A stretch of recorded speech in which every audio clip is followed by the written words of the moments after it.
An unsurpassed, penetrating, and perfect Dharma is rarely met with, even in 100,000 million kalpas.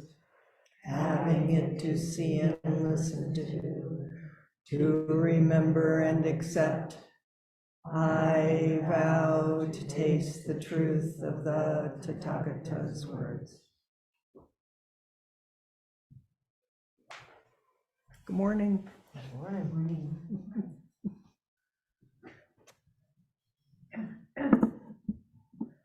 I wanted to just say something because I forgot to say it earlier in terms of the technology of this, which I have no idea about anything, and I'm so so grateful for those of you who are taking this on.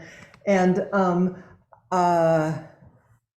last Thursday in Sangha, the power cut out in Sebastopol, or at least the area that we were in. So I thought we should probably just mention that possibility because there is rain that's going to happen. So if, to those of you on screen, if the power cuts out, just keep sitting. Don't worry about anything. It's all fine, and we'll figure it out, and we'll be back, or something will happen. And but there's you can't cut the Buddha power. We'll just and also here, if you have your cell phone, just to make sure we keep a steady signal as best we can, put your phones on airplane mode, because I think that will, as someone suggested, that might help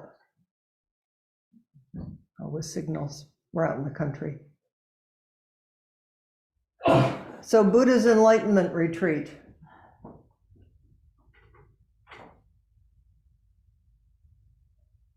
Tomorrow, the end of the retreat, which is 100 million miles and hours and thoughts and can you even begin to imagine how many thoughts and feelings and sensations, and it's just incomprehensible. And then we just say, oh, it was a minute or an hour or a day, or is some point in what we call the future, we will do a Buddha's enlightenment ceremony.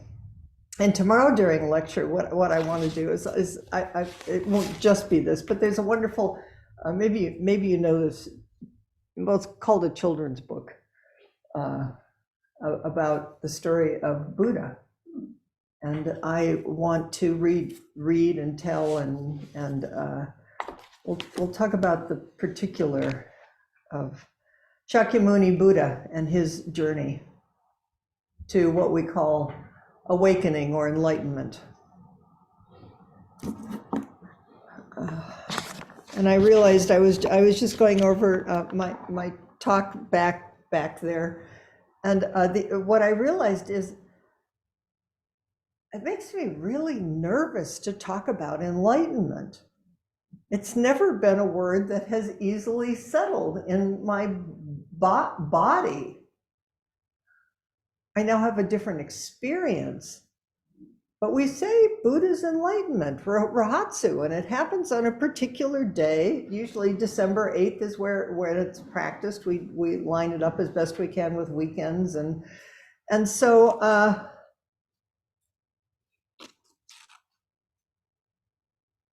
we've at the Heart Sutra, towards the end of the Heart Sutra, says all Buddhas of past, present, and future rely on prajna paramita and thereby attain unsurpassed, complete, perfect enlightenment. Thich Nhat Hanh says all Buddhas of past, present, and future, by practicing the insight that brings us to the other shore, that's a little different, it's an insight that you practice, are capable of attaining authentic and perfect enlightenment. So I want to just spend some time exploring this phrase, the words, calling forth different teachers. So it's like I Googled, so what does Suzuki Roshi say enlightenment is? What does Komenchino, what does he have to say about it? Thich Nhat Hanh and other teachers to help us, because we're no different than Shakyamuni Buddha, wandering around in samsara, waking up on our own quest.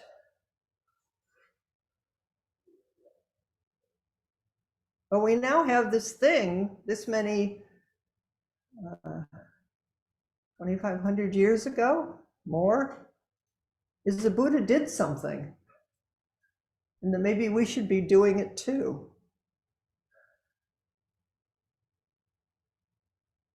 So let's explore it a little bit, and maybe we'll all calm down and normalize it, and we can just be here and be Buddhas, human beings, and acknowledge the quest for enlightenment, because there is something in our heart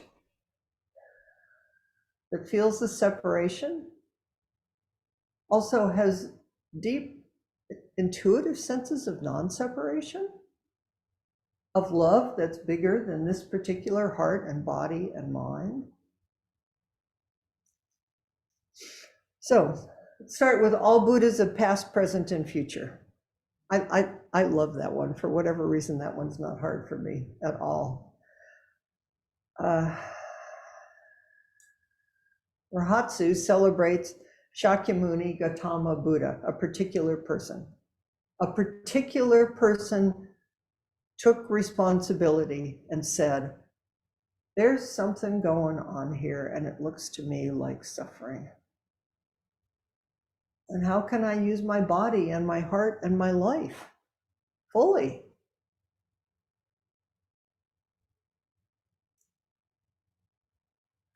Now, what's wonderful The Lotus Sutra brings this forth really clearly, to the dismay of a lot of people who walked out who thought there weren't Buddhas before Buddhas, is that Shakyamuni Buddha is just one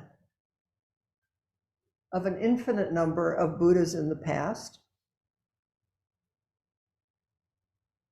that are all here,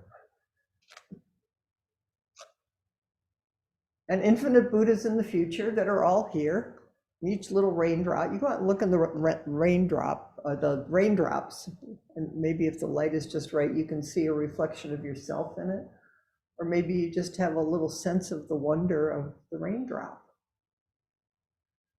And maybe you could use your imagination that there's a little Buddha sitting in there going, hi. You are you and I am me, and there's no separation. What the Buddha, past, present, and future, the word that's given to this collective of Buddhas is the Tathagata. Definition is the one who has thus come into the world and thus gone into peace and freedom. Thus come.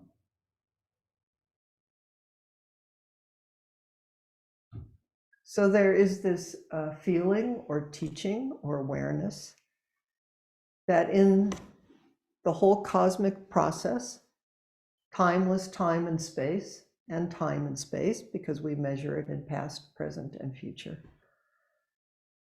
that there is something inherent in this formlessness giving birth to form, that a Buddha is part of this process, that a Buddha comes forth, always has and always will.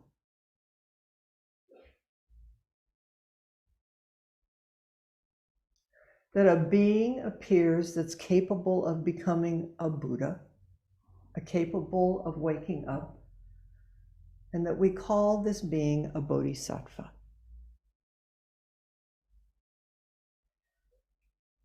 And what a bodhisattva is inspired by in the arising in this whole mishmash of and beauty of form is compassion.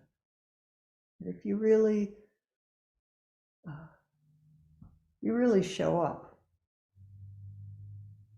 moment after moment after moment, what arises is bodhicitta, tenderness of the heart, a quivering of the heart.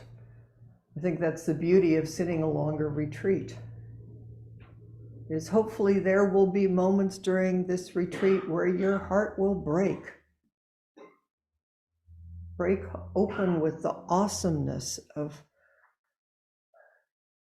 alive, the awesomeness of the bamboo outside the window, the tenderness of what you feel in your own heart as your own particular Buddha went outside the palace walls and saw sickness, aging, and death. Young Buddha.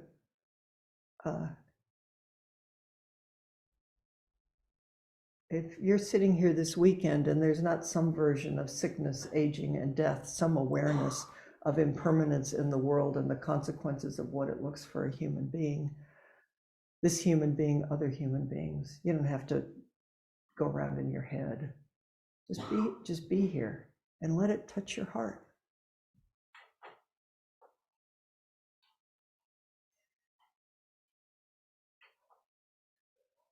Because that's the path. Anything else is just an idea. This body, this heart.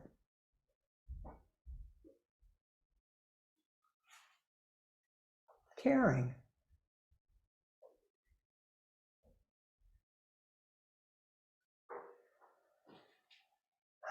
So the phrase goes on, all Buddhas of past, present, and future rely on prajnaparamita. Thich Nhat Hanh says, practice the insight.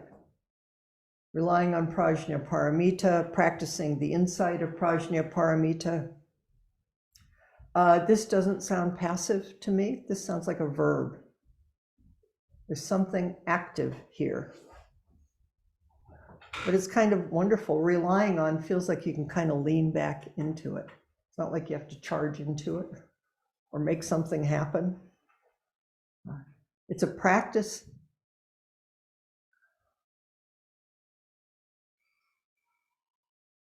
We'll get to this in a minute, of fulfilling what's already here. It's like fulfilling your birthright, fulfilling the birthright of life on earth.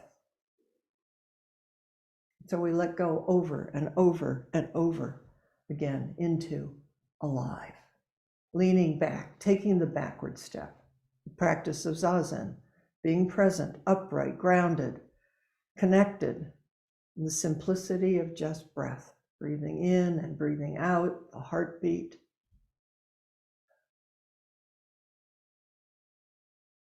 Now, this phrase in the Heart Sutra says that we're all capable of this.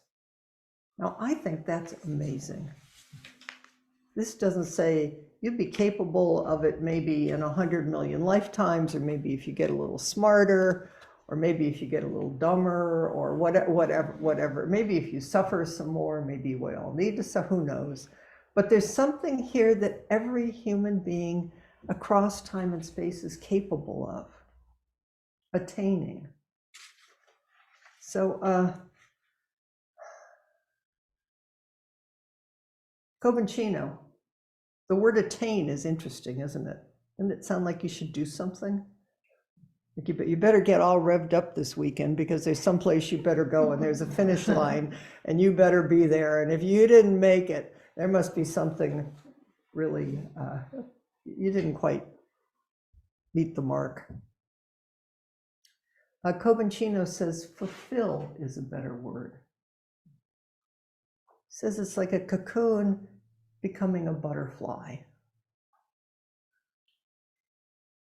Something happens in relationship with the entire world.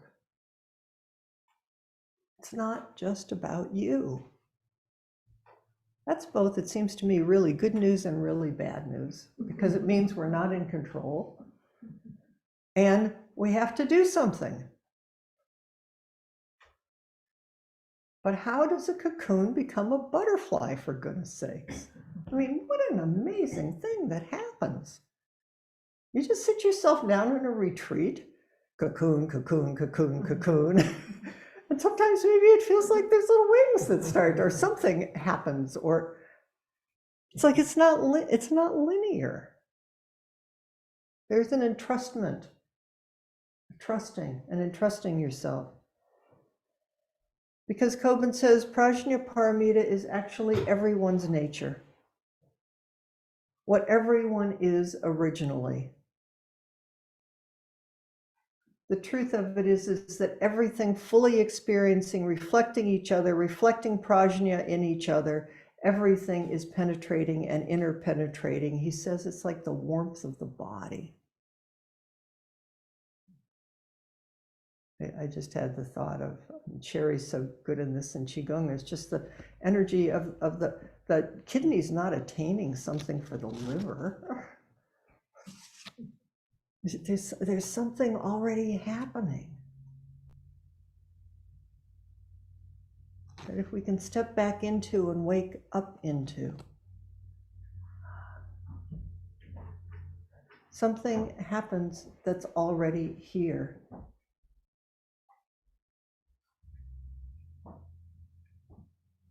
Koban says Buddhas and Prajnaparamita are actually identical. The Buddha is totally Prajnaparamita, which is wisdom, which is who we really are, which is our true nature. He says the Buddha is someone who feels like the whole sky is their body. Maybe sometime this weekend, go outside or inside. The whole sky is your body. The whole ocean is your body. You're that big. It's just you. And the story of the Buddha, which we'll go into more deeply tomorrow, is the Buddha woke up when the morning star arose in the night sky. Something burst and cracked open in the self.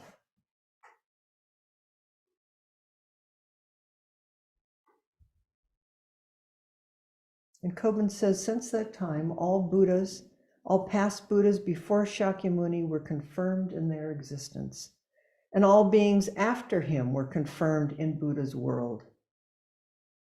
This is the origin of Buddhism as we know it in this eon with Shakyamuni Buddha and of truth.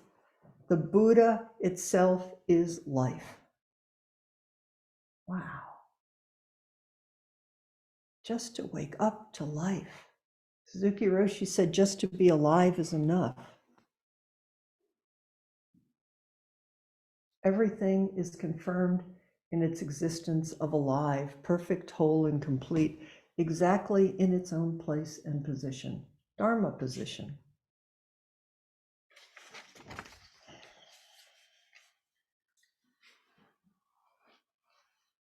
So I was searching around Suzuki Roshi. Does he confirm this? Am I getting closer? You know what Suzuki Roshi says about this? Is the most important thing is to keep your beginner's mind. There is no need to have a deep understanding of Zen. You should not say, I know what Zen is, or I have attained enlightenment. Always be a beginner. Be very, very careful about this point. If you start to practice Zazen, which clearly you have started, you'll more and more appreciate your beginner's mind. Can you walk into this room, this Zendo, into your home Zendo, over and over through this weekend with a beginner's mind? Sit down on your cushion with a beginner's mind. You don't know who you are. You don't know what you're doing. You don't know where you're going. But you can feel your feet on the ground. And when you bow, you can feel the warmth of your own body interpenetrating. Go outside and let the world act on you. So now, Thich Nhat Hanh. The other shore, Thich Nhat Hanh.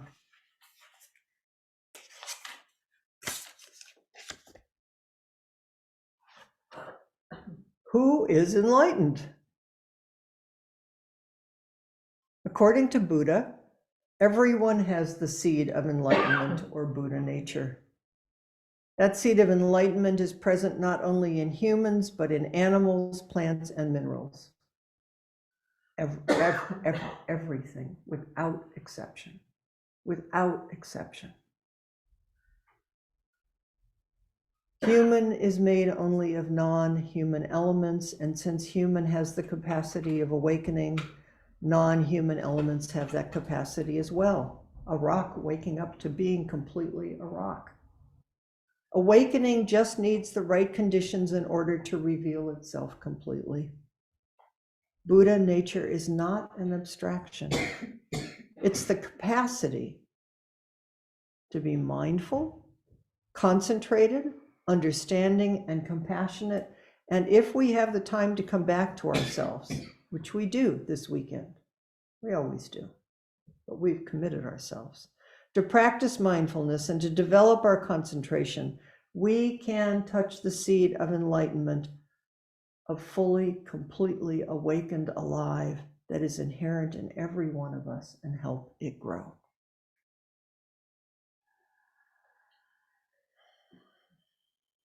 Learn to let the Buddha breathe for you. Learn to let the Buddha walk for you. If you practice like this, you learn to become the Buddha, and the Buddha learns to become you, and it's very easy. In the beginning, you're a part-time Buddha. And slowly you become a full-time Buddha. And sometimes you fall back and become a part-time Buddha again. But with steady practice, you become a full-time Buddha again. I bet we might be doing a little bit of all of the above this weekend. Oh, feeling pretty fulfilled in my Buddha-ness in this moment. Warm, open, beating heart, present. Or, whoa, half Buddha. Oh, sort of half here, half there. That's Buddha too, but full-time Buddha might be to just keep coming back moment after moment. Buddha is here, always within our reach. You can become a Buddha wherever and whenever you like. We're capable of this. It's our job. It's really nice. Because we're a human being, the Buddha is always here.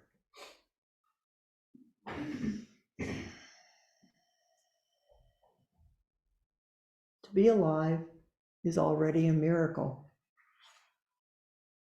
While breathing in and making one step, we allow the light of mindfulness to be lit like a candle in our heart.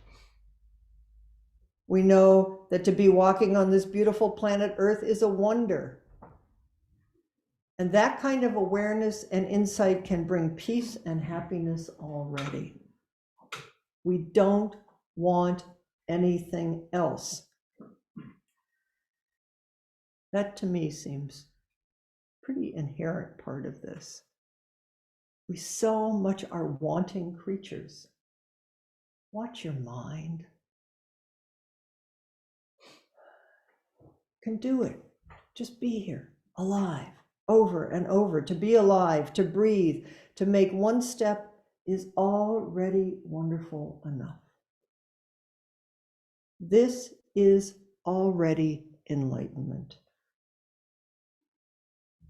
And with the light of mindfulness in us, we become a saint, we become a Buddha, we become a bodhisattva.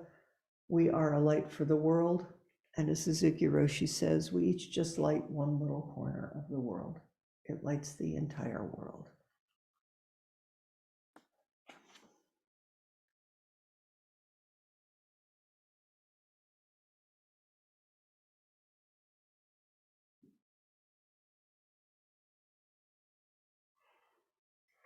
Okay, maybe that's enough of that for right now.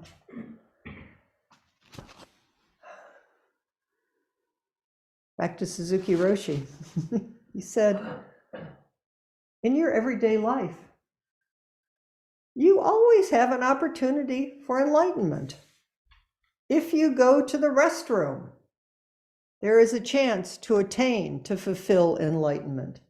When you cook, there is a chance to attain, fulfill enlightenment. When you clean the floor, there is a chance to attain and fulfill enlightenment.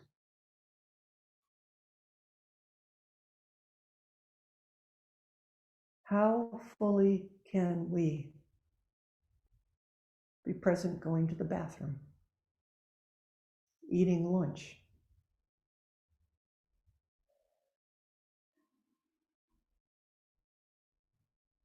just this moment?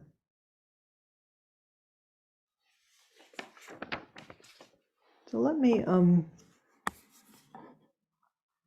okay.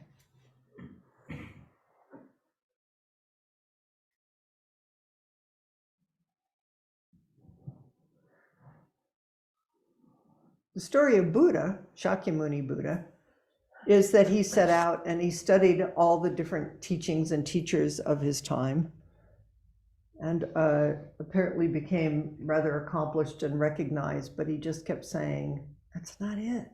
That's not quite it. And in the end, sat down under the Bodhi tree.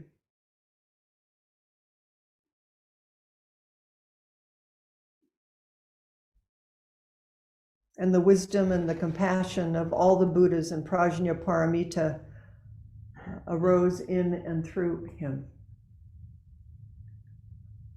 which is what we're doing. But after his awakening, or whatever it was that happened, he at first wasn't going to teach because he said, maybe I just had this thought of maybe my impulse of talking about enlightenment isn't just complete human delusion. Maybe the Buddha said the same thing. Is like, whatever I'm going to say, it's not going to be it, and it's just going to confuse people. And so how do you say something that will be helpful? But the Buddha tried, which is what we all need to do, is to express yourself. Shuso's been finding that out. is you have to say something, and then you have yearnings and insight in your heart and in your practice, but then it has to come out your mouth. Erica too. Lay entrustment, you got to get up there and say something. What in the world are you going to say that's going to be helpful and not confuse people? And at the end of the Shuso ceremony, you say, please wash out your ears. I'm just a mosquito biting an iron bowl. But don't you feel that way often when you get up in the morning? It's like, how am I going to get up and live this life? And to do good and not cause harm and to act with everyone always in mind? It's like, let's just go back to bed and pull the covers over our head. And then maybe you do a little review at the end of the day and you think, well, maybe you could say Buddha, half Buddha. It's like, whoa, wow, oh, that's, it's like it's flashing in and out. And we just keep saying, yes, I will. Yes, I will. Don't know, but yes, I will. So here's what the Buddha, this is how it's described what the Buddha put forth. He said the Four Noble Truths. Just so simple. It's so clear. There's three turnings of the wheel of Dharma. The first one is the nature of the path. The nature of the path, the Four Noble Truths, is there is suffering. There's a cause of suffering. It's possible to wake up. Freedom is possible. Enlightenment in this moment. Enlightening, being a light in the center, lighting up this corner of the world of our hearts and minds. Each moment is possible. And there's a path. There's a practice.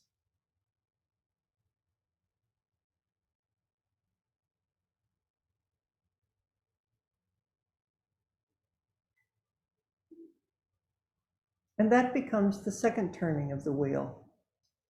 It's not just the awareness, the wisdom of waking up to the nature of suffering, the cause of suffering, but that when we understand this, it asks us to enact and embody it, to wake up to the truth fully for the benefit of all beings, which becomes the Bodhisattva vows, which is Buddha's path, which is our path, which is inherent in the whole turning of the universe, the whole mishmash of it all, past, present, and future manifesting in this moment, is there is no way and there will never be a time where Buddha and Buddha nature will not arise and arise and arise in each one of us.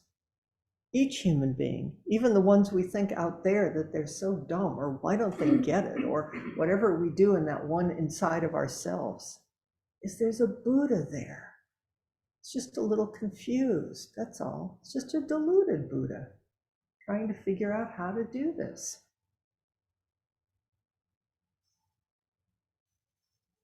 So there's a way and a path, and we show up for retreats like this.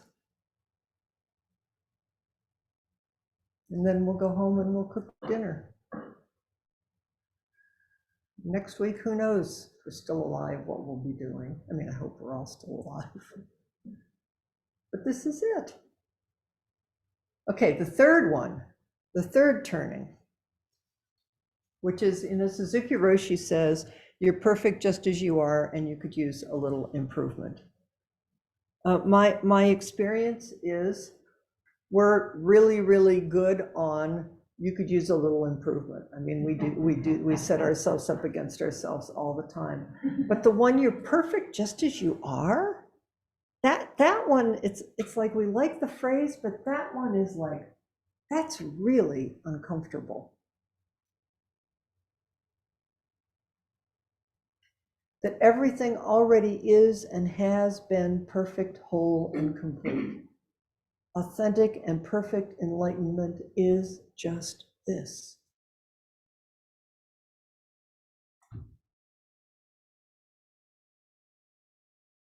Just fully expressing and embodying alive, continuous practice, expressing ourselves, falling down, getting up. No, this couldn't be Buddha's enlightenment. It must be something perfect and shining and permanent that we could finally grab hold of.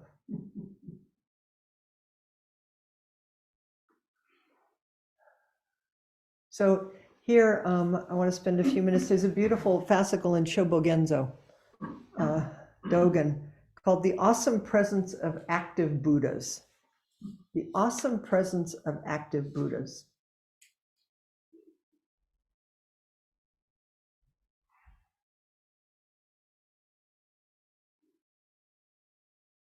He says active Buddhas were neither originally enlightened nor enlightened at some particular time, neither naturally enlightened or without enlightenment, because active, alive, present Buddhas can never compare to anything. Active Buddhas manifest awesome presence in every situation, and they bring forth awesome presence in their body. It's beyond you and beyond me. You can't compare it. You can't grab hold of it. You will never get it, or you might have an insight that brings you to the other shore, but you were already on the other shore. And then you're going to look back on the other shore that you thought that you were on, or that maybe you got this one and then you lost it, or active Buddhas just allow everyday activities to practice. Just enter. Everyday activities over and over. And here Dogen says, this is to embody your body for Dharma, to embody Dharma for your body. This is to give, I love this part, this is to give up holding back your life and to hold on fully to your life. What is it to give up holding back your life? Oh. I think sometimes maybe you have this insight when I wake up in the midst of, I've been going around in some kind of a ancient twisted karma loop. It's like, oh my goodness, I know this one. And I think, I mean, it's fine because it's what's happening, and that's Buddha. Everything's Buddha's body. But I think, oh, I know. I was watching soccer. You've been watching soccer? To me, it's amazing watching what human beings do when they put their whole heart and whole body into something. It's amazing what human beings can do. And now soccer's fine. I mean, I like soccer and it's fun to watch, but I thought, what if we decided that what we were doing in this world is we wanted to put our whole hearts into being true, full human beings, present and open and compassionate, the beating heart of the whole universe in each moment? What if there was a World Cup for bodhisattvahood, and what would that look like?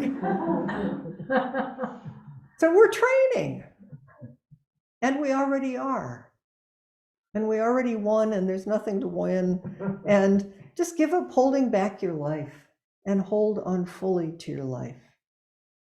And do not forget that this letting go of is immeasurable, over and over and over. Dogen says, hear sounds with your entire eye and see colors with your entire ear. I love that. It's so body. How do you hear sounds with your eye? Wait a minute, I have an eye and I have an ear. But what if my ear is hearing with my eye and colors are coming in my ear? And what if, well, we'll probably do some of this in Qigong a little bit, is what if we just let go of my eye, my ear, my nose? I like it, I don't like it. I mean, it's there, but let go over and over. The whole world. Let it enter in a way that it breaks us wide open. It's ours and not ours, and the world is awake and awakening us as we awaken it, and everything we need is right here. Dogen says the great way is wide open. The awesome presence of active Buddhas right now is beyond obstruction. And it's simply the power of opening blossoms. Simply the power of the falling rain. The power of the world arising. And then he says, you actualize the home village of the self. This is no other than your everyday activity. You sit on the cushion and actualize the home village of yourself. That's kind of a cool thing to imagine. And it's the village of the entire world.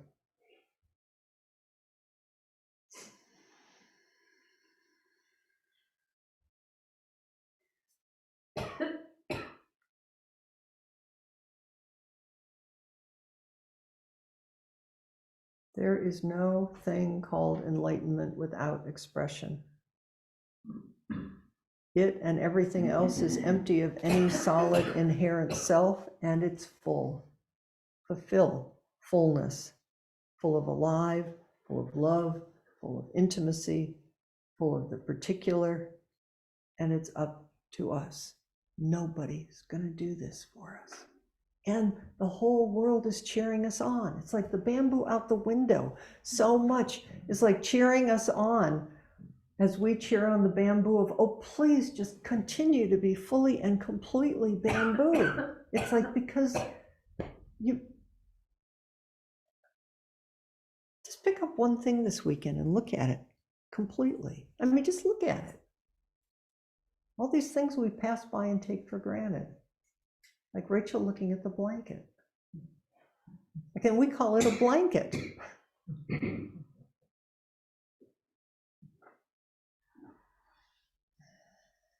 Bodhisattva Avalokiteshvara is one who hears the sounds and cries of the world,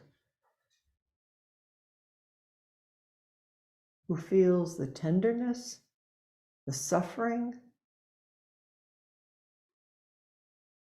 the not otherness, and more we open and soften.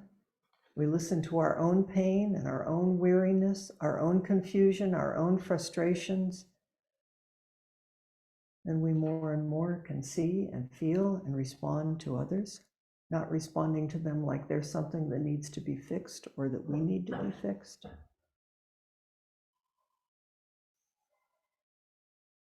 Suzuki Roshi said, see, I found a lot of good Suzuki Roshi quotes. He said, I don't know why I'm here. I am just here. I don't know why I'm here. I'm just here. Don't sacrifice this moment for the future. Do things for themselves. Do what needs to be done, regardless of whether the results look good or bad. Just take care of what's in front of you. So this weekend, we'll just do what needs to be done. Bow, sit down, stand up. Like it, don't like it. Counting time. Dropping into timeless time. Just this, just this. Don't hold back your life. You're feeling like you're pushing life out there and you're over here and up against it, which you may encounter more than once. I know it all too well. I'll bet you do too. Just keep stepping back. Give your little brain a rest. Come back to the body. Come back to the breath. All Buddhas of past, present, and future rely on, lean back into, give themselves to Prajnaparamita, to the whole world, and thereby fulfill unsurpassed, complete, perfect enlightenment. Just become who you always were and always have been. And then you can practice that insight and bring the whole world to the other shore through compassionate activity.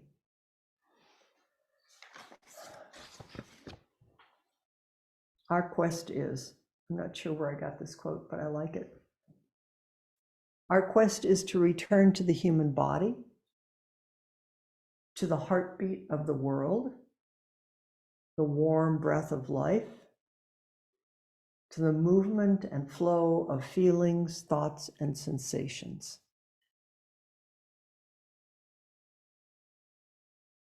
Our quest, our bodhisattva quest, is to return to the human body, to the heartbeat of the world. It's right here. Boom, boom, boom, boom. The warm breath of life, it's right here. And it's everywhere. To the movement and flow of feelings, thoughts, and sensations. Just keep sitting down and offering yourself in the center of the world, the mandala, not taking anything for granted, and waking up to things as it is. So here's, I've always liked this Katagiri Roshi verse called Peaceful Life. Being told that it is impossible, one believes in despair. Is that so? Being told that it is possible, one believes in excitement. That's right. But whichever is chosen, it does not fit one's heart neatly. Being asked what is unfitting, I don't know what it is, but my heart knows somehow. Our heart does know. And I feel an irresistible desire to know what a mystery human is. As to this mystery, clarifying, knowing how to live, knowing how to talk with people, knowing how to walk with people, demonstrating and teaching, this is the Buddha. From my human eyes, I feel it's really impossible to become a Buddha.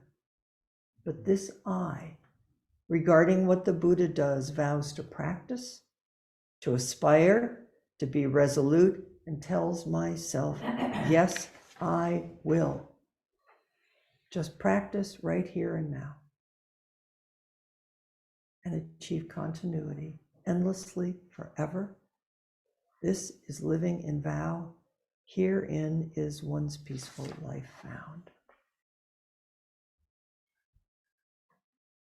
I feel it's really impossible to become a Buddha. Buddha's enlightenment? But this I will just keep walking the path in a profound and deep gratitude for another human being who cared so deeply, sat himself, herself, down on the earth and said, I'm not going to move until I wake up for the sake of all beings. And then the whole world was able to awaken and enlighten the Buddha. Everything you need is here. Just stop, come back. Touch the earth, vow to practice, aspire, be resolute. Yes, I will. Just practice right here and now and achieve continuity endlessly and forever. Give up holding back your life. Hold on fully to your life. Return to the human body, to the heartbeat, the warm breath, and the movement and flow of alive. And I can only imagine how much, when we give ourselves over and over, little Buddhas everywhere are just going, yes, yes. Because they care, just like we care. And we will continue to inspire each other. I always have the feeling when I walk into a retreat hall, because there will be times this afternoon, probably when your knees really hurt or your back hurts. You're feeling really restless. But you walk in the room and on the screen, and everybody's sitting upright and present. We don't see the little thought bubbles, you know. It's like there really are 16-foot tall Buddhas in the room. And all of this is also simultaneously going on. And we help each other, and we help the whole world.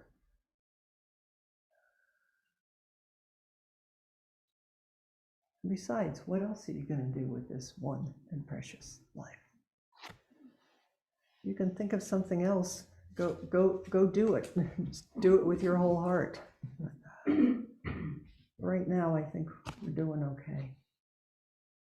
So we're going to get up in a moment. Do some more bows. Bow with your whole heart, with your whole body. That's all. That's all.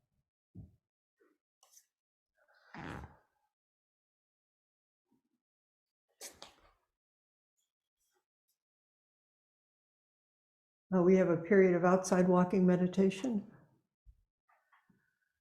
Might be nice to put on a little rain gear and go walk outside. The outdoor walking period, we have about we'll have a little less than a half an hour. We'll be back here for a period of Zazen. When we do an extended period, like of outside walking meditation, or after lunch, there's a wonderful gong outside that there'll be a roll down hit to let you know.